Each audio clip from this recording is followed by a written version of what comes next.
दोस्तों, इस दुनिया के अंदर ऐसा कोई भी इंसान, चाहे लड़का हो या फिर लड़की, हर किसी का ये सपना होता है कि जब वो शादी की दहलीज पर पहुंचे तो उसको ऐसा हमसफर मिले जिसके साथ में उसकी ज़िंदगी सुहानी हो जाए और वो उस पति और उस पत्नी के साथ में वो ज़िंदगी जिए जिसकी उसने उम्मीद की रखी है।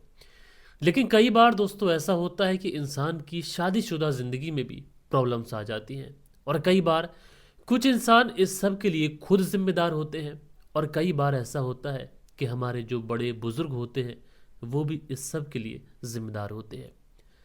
आज की इस कहानी के अंदर एक लड़की की शादी होती है और शादी होने के बाद में वो लड़की खुश भी थी, सब कुछ था।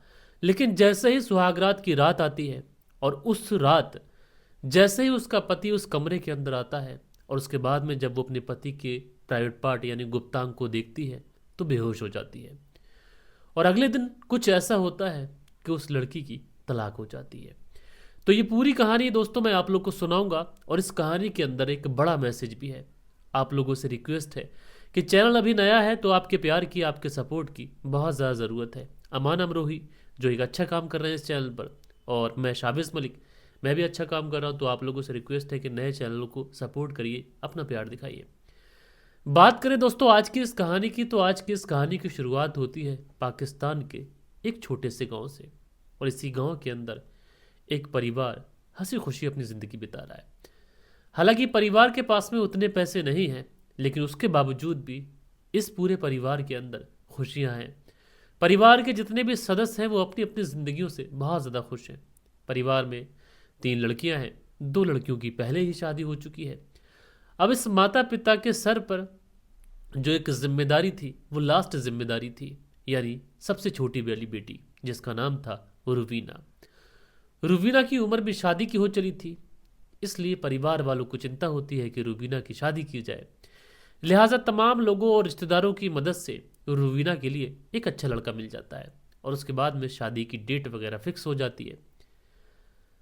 अब उस शादी की तैयारियों में यह परिवार लग जाता है। धीरे धीरे वक्त गुजरता है। कहते हैं ना कि किसी चीज़ की अगर डेट फिक्स हो जाए तो फिर उस डेट को आने में भी समय नहीं लगता। वक्त का जो पहिया है ये लगातार चलता रहता है और इस परिवार को पता भी नहीं चलता है कि अब ये शादी की जो डेट थी वो नज़दीक आ जाती है। उसके बाद में आखिरकार वो दिन आ जाता है जिस दिन का रुबीना ने बेसब्री से इंतज़ार किया था। आज रुबीना भी तैयार होकर दुल्हन बनकर बहुत ज़्यादा खूबसूरत लग रही थी। उधर जो रुबीना के घर पर बारात आई थी, जो दूल्हा था वो भी बहुत ज़्यादा खूबसूरत लग रहा था। फाइनली जिस गांव में रुबीना रहा करती थी उस गांव के अंदर बारात की एंट्री होती है।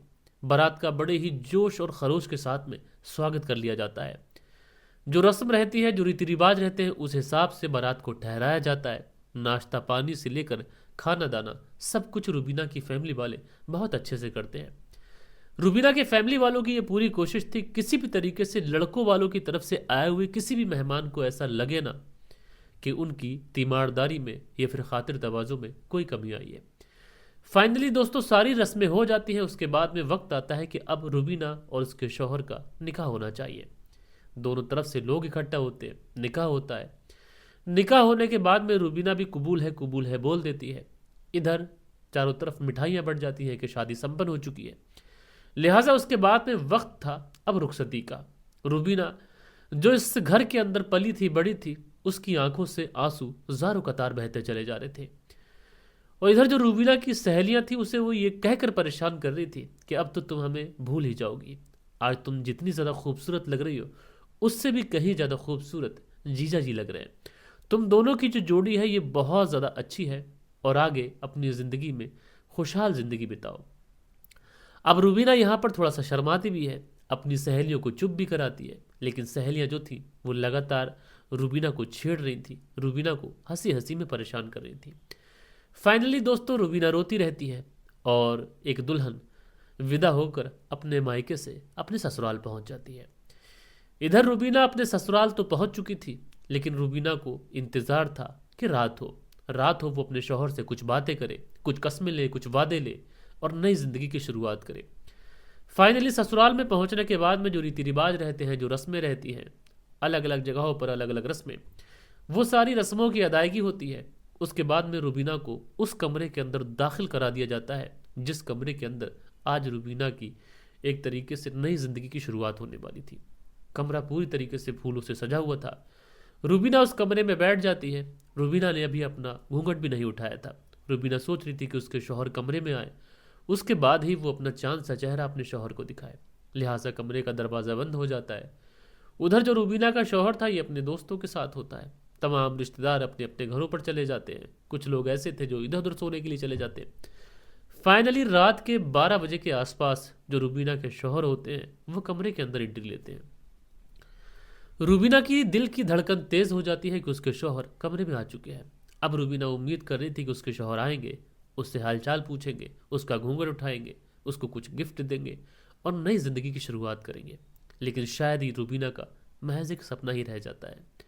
रूबीना के शौहर जब इस कमरे के अंदर एंट्री लेते हैं तो उसके बाद में दूसरी करवट लेकर वो सो जाते हैं। अब रूबीना इंतजार करती रहती है। काफ़ी ज़्यादा समय गुजर जाता है और जब रूबीना को लगता है कि उसके शौहर सो चुके हैं तो उसके बाद में रूबीना भी दूसरी करवट लेकर सो जाती है। सुबह जल्दी उठती है और उठने के बाद में अपने शौहर को भी उठाती है। मन ही मन ये सोच रही थी कि बारात इतनी दूर गई थी, शौहर थक गए होंगे, परेशान होंगे, इसलिए सो गए होंगे। कोई बात नहीं, अगर हमारे बीच में बातचीत की बात है तो कल रात कर लेंगे। इसी तरीके से पूरा दिन इंतजार में गुजर जाता है। रूबीना यही इंतजार करती रहती है किसी तरीके से शाम ढल जाए, रात हो और अपने पति के साथ में उन लम्हों को जिए जिन लम्हों को जीने के लिए वो सदियों से इंतजार कर रही थी। फाइनली उसके बाद में दूसरी रात भी आती है और दूसरी रात भी उसका जो पति होता है वो दूसरी करवट लेकर सो जाता है। अब रूबीना के जहन में तमाम तरीके के सवाल थे। उसके जहन में ये भी आ रहा था कहीं ऐसा तो नहीं कि उसके शौहर उसको पसंद ना करते हो। उसके जहन में ये भी आ रहा था कहीं ऐसा तो नहीं कि उसके शौहर की कहीं पर प्रेम प्रसंग हो और वो उससे शादी करना चाहते हो। तमाम तरीके के सवाल रूबीना के जहन में चलते रहते हैं और सुबह हो जाती है। अगला दिन भी इसी कश्मकश में गुजरता है। रात होती है, रूबीना फिर से उसी इंतजार में रहती है। लेकिन जैसे ही इस बार उसका शौहर कमरे के अंदर आता है और वो अपनी करवट सोने की कोशिश ही कर रहा होता है कि रूबीना अपने पति का हाथ पकड़ लेती है और हाथ पकड़ने के बाद में कहती है, कसम खाओ मुझसे कुछ भी नहीं छुपाओगे, क्या तुम्हारी शादी मेरे साथ में जोर ज़बरदस्ती कर दी गई है? तो उसका जो शौहर होता है वो कहता है कि नहीं। तो उसके बाद में रूबीना कहती है, क्या तुम्हें मैं पसंद नहीं हूँ? तो शौहर कहता है कि नहीं, तुम मुझे बहुत ज़्यादा पसंद हो। फिर उसके बाद में रूबीना कहती है, क्या तुम किसी और लड़की को पसंद करते हो? तो जो शौहर होता है नहीं, वो कहता है कि मैं सिर्फ तुमको पसंद करता हूँ, तुम्ही के साथ रहना चाहता हूँ। तो फिर रूबीना कहती है कि 3 दिन गुजर चुके हैं, तुमने मेरे साथ में एक लम्हा भी नहीं जिया है, तुमने मेरी खैर खबर तक नहीं पूछी है। क्या शौहर और पत्नी के बीच में इसी तरीके से ज़िंदगी की शुरुआत होती है?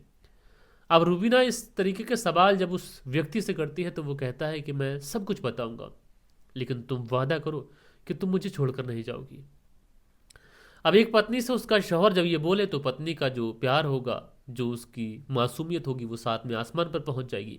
रूबीना उसको सीने से लगाते हुए कहती है कि नहीं, मैं सिर्फ तुम्हारी हूँ और तुम्हें छोड़कर कभी नहीं जाऊंगी, लेकिन जो बात भी है, जो डर तुम्हारे जहन के अंदर है, वो सब मुझे सच सच बता दो।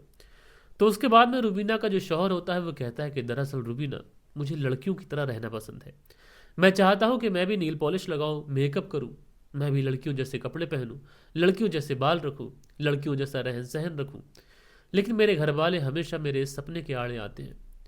अब रूबीना जब ये बात सुनती है तो उसको झटका सा लगता है कि उसका शौहर ये किस तरीके की बातें कर रहा है। रूबीना अपने शहर से कहती है कि तुम बेवजह की बात मत करो, जो तुमसे पूछ रही है वो बताओ कि आखिरकार तुम 3 दिन से मेरे साथ एक लम्हा भी क्यों नहीं गुजारा। तो जो शौहर होता है वो कहता है कि दरअसल मैं गे हूँ और मैं शादी नहीं करना चाहता था, लेकिन मेरे घर वालों ने ज़ोर ज़बरदस्ती तुम्हारे साथ में शादी कर दी और जब तुम्हारा फ़ोटो मुझे दिखाया गया तो तुम मुझे इतनी ज़्यादा खूबसूरत लगी कि मैंने सोच लिया कि मैं तुम्हारे साथ ही ज़िंदगी गुजारूंगा। लेकिन मुझे ये भी डर था कि अगर तुम्हें मेरी सच्चाई के बारे में पता चलेगा तो तुम मुझे छोड़ के चली जाओगी, और अब तुमने मुझे वादा कर दिया है कि तुम मुझे छोड़ के नहीं जाओगी, और इसलिए मैंने तुम्हें अपनी सच्चाई बताई है। अब रूबीना जैसे ही ये बात सुनती है कि उसका पति गे है, यानी कि वो सही तरीके का मर्द नहीं है, रूबीना को झटका लग जाता है। रूबीना इस बारे में तुरंत अपने सास ससुर को बताती है। सास ससुर रूबीना के मुंह पर हाथ रख लेते हैं, कहते हैं कि हम उसका इलाज कराएंगे, उसको ठीक कराएंगे। अब रूबीना सोचती है कि इन लोगों ने सिर्फ और सिर्फ अपनी ख्वाहिशों के लिए मेरी ज़िंदगी बर्बाद कर दी, इसलिए रूबीना अपने परिवार वालों को इन्फॉर्म करती है। परिवार वाले आन फान में पहुंचते हैं और वहां से अपनी बेटी को अपने घर लेके चले जाते हैं।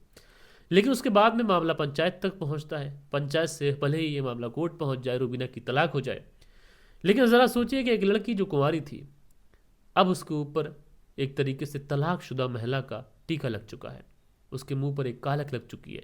और इस सब के लिए जिम्मेदार पता है कौन है? उस लड़के के परिवार वाले।